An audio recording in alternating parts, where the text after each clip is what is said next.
Pessoal, sejam bem-vindos e bem-vindas ao ciclo de palestra Introdução à Computação, desenvolvido pelos alunos e alunas do curso de Análise e Desenvolvimento de Sistemas do Instituto Federal do Piauí, campus de Pedro II.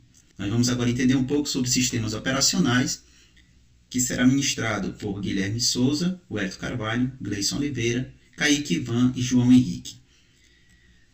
Para que um determinado dispositivo funcione, um computador, um tablet, um celular, é necessário que exista um software básico instalado nesses dispositivos.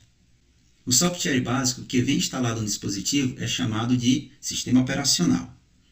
Então, mas para a gente entender sobre o sistema operacional, vamos entender também um pouquinho como é que funciona o computador e os dispositivos. Esses dispositivos e computadores, eles vêm com algumas partes que são chamadas de hardwares e softwares. Os hardwares são os diferentes elementos físicos que constituem um computador ou dispositivo eletrônico. Eles trabalham juntos para permitir a operação e execução de operações dos sistemas. O que são os hardwares? Tem o mouse, tem a tela do computador, tem a impressora, tem o HD, nós temos a placa-mãe, nós temos a memória RAM. Esses dispositivos, para que eles funcionem, precisa de aplicativos para que eles possam executar as suas tarefas. Esses aplicativos nós chamamos de softwares, que são os programas e aplicativos que permitem ao computador realizar diversas tarefas e executar as funções específicas. Eles podem ser divididos em diferentes categorias dependendo de sua função. Então, o hardware é a parte física e o software é a parte lógica. É a parte que vai fazer com que os comandos que você aplica nos hardwares eles sejam executados e trazendo a informação que você quer. Através dos hardwares, o usuário manda informações para o computador. E essas informações elas são codificadas e decodificadas pelos softwares. Então, o que acontece? O sistema operacional ele vai fazer a interação entre o usuário, o hardware e o software. Ou seja, quando você faz algum tipo de tarefa no seu computador, no seu celular ou no seu tablet, o que tem por trás, que é chamado de arquitetura, a arquitetura que tem por trás, ela funciona de forma binária, com zeros e 1. E para que uma pessoa que não saiba decodificar, ou que não saiba programar, consiga usar os seus dispositivos, o sistema operacional ele faz essa decodificação e traz a informação que você deseja. Então, o sistema operacional o que é? É um conjunto de rotinas que são executadas pelo processador para facilitar o acesso aos componentes de hardware e gerenciar o uso do sistema de computação por um todo. Ou seja, como você vê aí na figura 2, nós temos o usuário acessa um programa ou acessa um aplicativo na tela do computador ou do tablet ou do celular através de hardwares, e aí o sistema operacional é que vai executar essa tarefa e fornecer a informação ou a solução daquilo que o usuário está buscando. Quais seriam as funções do sistema operacional? Primeiro é controlar dispositivos de entrada e saída, como já foi falado. Os hardwares, que são esses dispositivos de entrada e saída, que nós temos o HD, a placa-mãe, a placa de rede, e gerenciar e manter os sistemas de arquivos. Fornecer o suporte aos programas, software, que são os aplicativos que serão executados, e gerenciar todas as operações relacionadas ao armazenamento, manutenção, deleção, que o usuário manipula através de arquivos por tempo determinado. O sistema operacional tem por objetivo reduzir a complexidade das tarefas realizadas pelo usuário, escondendo a complexidade das operações para quem deseja usar um dispositivo, mesmo que não tenha qualquer noção de informática. Para entender um pouco mais, agora nós vamos ver os tipos de sistemas operacionais e como cada um funciona nas máquinas onde estão instalados. Olá, me chamo João Henrique. Eu fico no tipo de sistemas operacionais. Vou falar um pouco sobre três sistemas. Primeiro, o Windows. A empresa da Microsoft, criada por Bill Gates e Paul Allen em 1925, tinha um foco em desenvolvimento de linguagem de programação e software. Mas, com o surgimento da interface gráfica de usuário, o GUI, eles perceberam a necessidade de criar um sistema operacional mais intuitivo e amigável. O objetivo era criar uma interface gráfica que permitisse aos usuários interagirem com o computador de forma visual, utilizando ícones, janelas e menus, em vez de dependerem exclusivamente de comandos de texto. Assim surgiu o Windows. em 1921, quando a Microsoft iniciou a criação de um programa chamado Gerenciador de Interface, ou Interface Manager, idealizado como uma extensão gráfica para o MS-DOS. Mas só em 1983 que foi rebatizado como Windows. A primeira versão do sistema operacional só chegou ao mercado em 1985. Desde então, foram lançadas novas versões, uma com mais e outras com menos sucesso. Foram incluídas novas famílias de sistemas operacionais que atendem consumidores e também indústrias da computação. Desde então, foi o sistema operacional mais usado do mundo, com cerca de 90% do mercado mundial. Perdendo esse posto somente em 2010, com a popularidade dos celulares. Agora eu vou falar um pouco sobre o Linux. Foi criado em 1991 por Linus Torvalds como uma alternativa de código aberto para o Unix. O Linux é baseado no conceito de código aberto, o que significa que desenvolvedores do mundo todo podem colaborar para melhorar e expandir o sistema. Ele evoluiu para ser um sistema usado em uma ampla gama de dispositivos, desde computadores pessoais e servidores até supercomputadores e sistemas, assim se tornando altamente versátil, estável e seguro. Ele é especialmente popular em ambientes servidores, onde é conhecido por sua confiabilidade e desempenho. Várias distribuições ou distritos do Linux surgiram, como Ubuntu, Fedora, Debian e CentOS, cada uma adaptada para diferentes necessidades e preferências do usuário. O Linux é um dos pilares da computação moderna, sendo uma peça fundamental em infraestrutura e de servidores, desenvolvimento de software e dispositivos móveis, além de ser um exemplo de sucesso do modelo de código aberto e da colaboração global. Agora vou falar um pouco sobre o Mac OS. É um sistema operacional desenvolvido pela Apple. Tem sua raiz lá na década de 80. Começou com o System One, lançado em 84, com o primeiro Macintosh. Com ele veio a introdução de uma interface gráfica intuitiva e o uso de mouse, diferenciando-se dos sistemas baseados em linha de comando. Em 96, a Apple adquiriu a empresa Next. Com isso, o núcleo do sistema NextStep foi integrado à Apple, servindo de base para um novo sistema operacional. Isso resultou no lançamento do Mac OS X em 2001, marcando uma grande mudança. Continua a evolução, recebendo atualizações anuais com novos recursos e melhorias de desempenho. O sistema foi rebatizado como OS X e depois como Mac OS, refletindo a integração da marca com outros sistemas da Apple, como o iOS, o XOS e o tvOS. Hoje, o macOS é um sistema operacional amplamente utilizado por criativos, desenvolvedores e usuários que buscam integrar com o ecossistema da Apple, sendo reconhecido pela sua interface elegante, estabilidade e eficiência. Agora vamos adentrar aqui um pouquinho na discussão interface gráfica versus linha de comando. Primeiramente, o que são interfaces gráficas, ou como são aí chamadas por sigla GUI?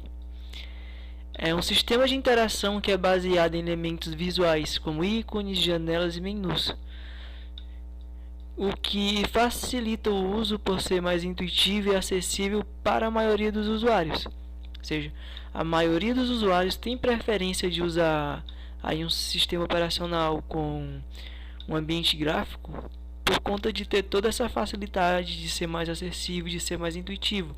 A pessoa consegue se guiar melhor ali dentro da máquina porque consegue ver onde está, de fato está tendo algo mais visual. E o que é a linha de comando, ou CLI? É uma interface onde o usuário interage com o sistema por meio de comandos textuais, o que proporciona um maior controle e eficiência e é ideal para usuários técnicos. Ou seja, é ali uma interface onde o usuário se comunica diretamente com o terminal ali por meio de comandos, né? Linha de comando, linha de texto, e ela lhe proporciona um controle maior, uma eficiência melhor, e é ideal para aqueles usuários mais técnicos que querem ali aproveitar melhor ferramentas de, por exemplo, cibersegurança e hacking. Então, ela traz consigo várias ferramentas assim. Falando mais sobre CLI, né, que são os Command Line Interface, no caso é um ambiente de interface por linha de comando. Ela tem uma interação baseada em texto, tem também um foco no controle preciso, um certo minimalismo e eficiência. Depende um pouco de conhecimento mais profundo, já que o usuário vai ter que conhecer ali alguns comandos, conhecer um pouquinho sobre como funciona assim de fato, mas na prática, mais internamente, o funcionamento de um sistema operacional, para estar ali se guiando pelo terminal. E também possui uma certa maior flexibilidade de poder, já que ela traz consigo várias ferramentas. E aqui temos uma imagem aqui exemplificando um pouquinho do que seria esse ambiente de linha de comando, ou seja, esse terminal, que é um terminal aqui do meu próprio PC. Já as GUI, né, Graphical User Interface, que no caso seria ali o ambiente de interface gráfica do usuário, ela traz uma interação mais visual, intuitiva, traz também consigo uma maior facilidade de uso, um feedback imediato. O usuário já consegue de fato entender e compreender aquilo que ele está mexendo, justamente por estar conseguindo ver o ambiente onde ele está conseguindo ver ali as janelas, os ícones. Então ele consegue até mesmo se locomover melhor ali dentro do sistema. Uma maior acessibilidade, justamente por todas as características, se torna mais fácil mexer no ambiente gráfico, e também requisitos de recursos mais elevados, ou seja, por conta de ter todo o ambiente gráfico, né, tem lá seus requisitos, é algo mais elevado, algo que por conta disso pode se tornar até um pouquinho mais pesado. E aqui temos a imagem exemplificando aqui um ambiente gráfico, que também é do meu próprio PC.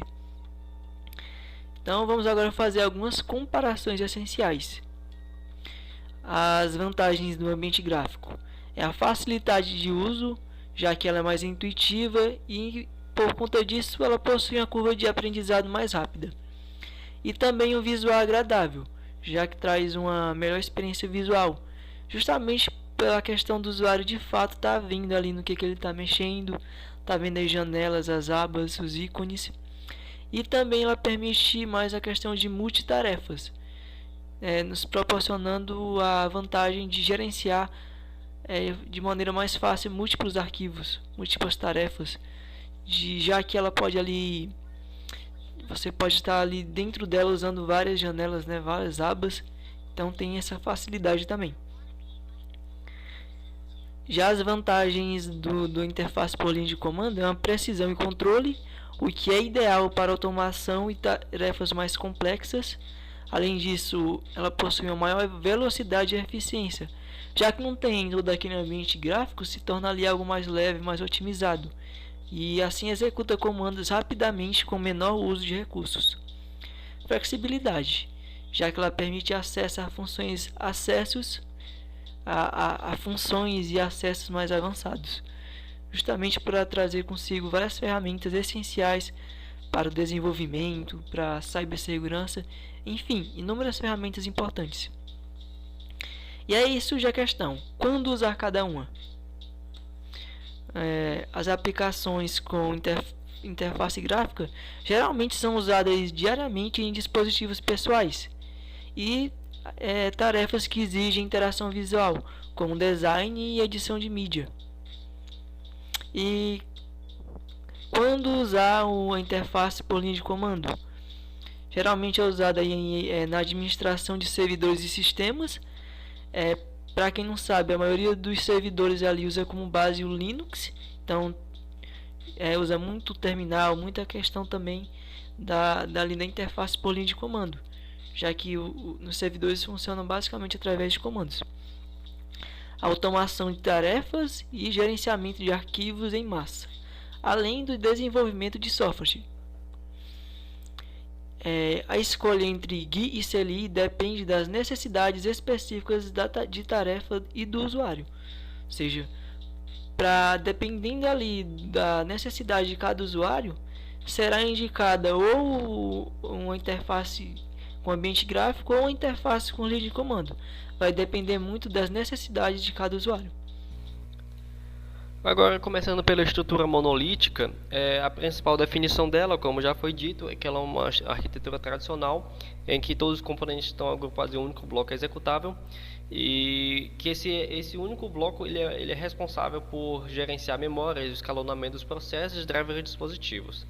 A principal vantagem desse sistema é porque ela tem um alto desempenho por causa da comunicação direta entre os componentes do núcleo. E a desvantagem disso é por causa da complexidade do código e a dificuldade de manutenção que a gente tem justamente por causa disso. Aqui nós temos um exemplo do sistema monolítico. E aqui nós temos, por exemplo, nesse quadrado, aqui é o kernel. Todos esses quadrados são o escalonamento, são os processos que estão todos juntos dentro do kernel. E aí você pode ver que como estão todos juntos, eles têm uma comunicação muito rápida. Mas se alguma coisa der errado, aí nós temos o problema da manutenção, que pode acabar se tornando um grande desafio. Partindo agora para a estrutura em camadas, aqui nós já temos uma imagem, né, de como funciona. Nós vamos começar aqui pela camada 0, que é o do meio, que é a alocação de processos, que só, como está escrito aqui, só vão gerenciar os recursos básicos computacionais. Depois vamos para a camada seguinte, que é o gerenciamento da memória. A camada seguinte é a comunicação dos consoles dos processos. E a camada 3 são os drivers. E a camada 4, que seria na verdade a interface do usuário, entendeu? E aí, tipo assim, como é que funciona? O usuário vai fazer a comunicação, que vai passar para o console lá da camada 2, que do console ele vai se comunicar com os restos dos processos para se comunicar diretamente com o kernel ou com a camada equivalente ao comando que foi direcionado. Agora, o que são micronúcleos? Micronúcleos são um tipo de sistema operacional que busca modularidade e segurança ao executar a maioria do seu serviço no espaço do usuário. E como é que isso funciona? Enquanto o monolítico ele coloca todos os drivers e serviços no mesmo núcleo, o micronúcleo ele coloca só o essencial no kernel, que é o núcleo, e faz o seu melhor para poder se comunicar com os outros serviços que estão separados em lugares diferentes. E como é que isso ajuda? Simplesmente pelo fato de como os serviços estão separados, eles podem ficar isolados, o que aumenta a segurança e aumenta a simplicidade na hora de manutenção. E agora, finalmente, como é que funciona a arquitetura do cliente-servidor? Para começar, nós temos o componente cliente, que seriam, por exemplo, os computadores. Vou tirar, por exemplo, do IFP, que são os computadores que os funcionários ou os alunos usam, e o servidor, componente servidor, seria, por exemplo, um computador pai que gerencia os computadores menores. E como é que ele faz isso? Ele, pela comunicação por sockets ou pipes, e isso permite uma clara separação de responsabilidade e maior modularidade do sistema. E essa é a grande vantagem dele, porque ele permite que você gerencie quais são as permissões que você tem para instalar ou não o aplicativo, que você tem acesso ou não a alguns dados, e isso permite uma maior segurança dos seus dados, principalmente de uma grande empresa ou de uma grande organização como o IFP. Então, pois bem, já entrando nessa parte dos sistemas de arquivos, antes eu vou contextualizar o que é um sistema de arquivos e no que ele serve no sistema operacional. Então, primeiro, exemplos e aplicações.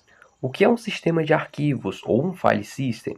Um sistema de arquivos é um conjunto de regras e estruturas que servem para organizar, gerenciar e armazenar informações nesses HDs, módulos SSDs, CDs, DVDs, pendrives e cartões de memória. Os sistemas de arquivos, eles são de diferentes tipos, são de tipos variados. Cada um é desenvolvido para atender diferentes necessidades, diferentes ambientes e diferentes sistemas operacionais. Por exemplo, os NTFs são sistemas de arquivos do Windows. Já os HFS Plus são para o Mac OS. E o Extended for é para o Linux. Então, bom, os sistemas de arquivos, eles são responsáveis por essa escrita, armazenamento e a recuperação de dados. Metadados nada mais é do que informações adicionais. Por exemplo, você tem uma foto, algo assim. Esses metadados, eles vão ser a hora, a câmera, a data, informações adicionais. E garante a integridade dessas informações e a leitura e gravação de dados. Indo para um exemplo mais prático, para que serve um sistema de arquivo, por exemplo? Aqui uma breve imagem sobre. E eles servem, como já dito, para organizar a informação de uma forma eficiente e uma gestão inteligente do espaço de armazenamento, esse controle de acesso e permissões, integridade dos dados, também já foi dito, e recuperação de erros. Também a gestão desses metadados dentro do determinado sistema de arquivos. Quais são os sistemas operacionais mais utilizados nos servidores? Por exemplo, nos servidores do Linux, eles utilizam esse Extended File System ou For Extended File System. Ele é reconhecido por suportar arquivos grandes, ter um alto desempenho e uma maior resistência à corrupção de dados. Pois bem, aqui é uma linha cronológica, digamos assim, de como foi a evolução do For Extended System. Começou em 1987 como Minix, já em 1992 já tomou o nome que é conhecido hoje em dia, que é o Extended File System. Em 1993 teve o lançamento do Extended File System 2.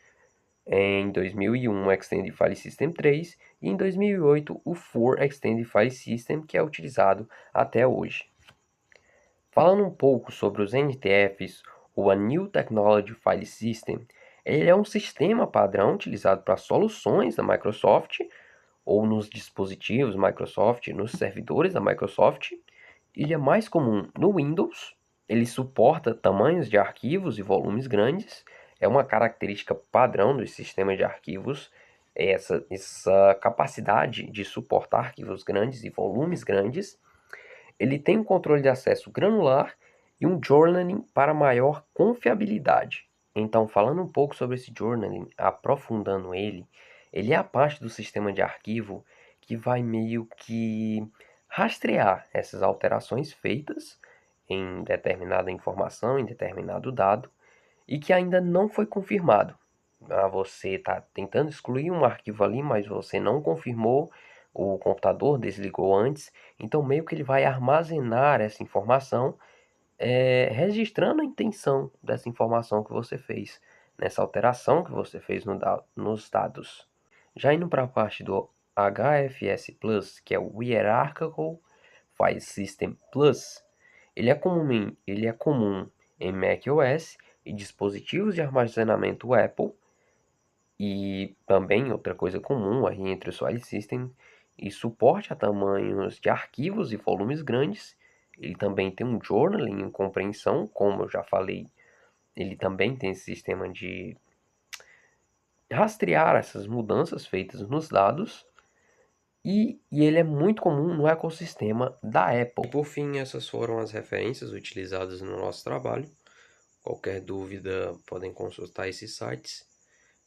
É de confiança, então pode sanar suas dúvidas. Pois bem, muito obrigado a todos, muito obrigado pela atenção. Até uma próxima.